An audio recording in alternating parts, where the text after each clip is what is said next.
Hi mga kasoldering! So for today's video, ipapakita po namin is sound level meter TES13508. So ito po siya guys.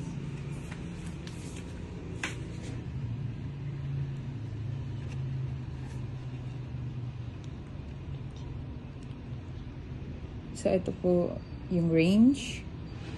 May power off, power on. Ito po yung response. Ito po yung function. So, origin po ito from Taiwan. Ito po yung back niya. Dito po yung nalagyan ng battery. Ito po yung front. So, meron din po siyang kasamang manual.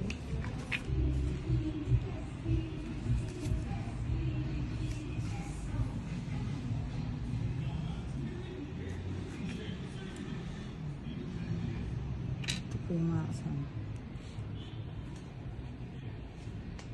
Meron din po siyang kasamang declaration of compliance.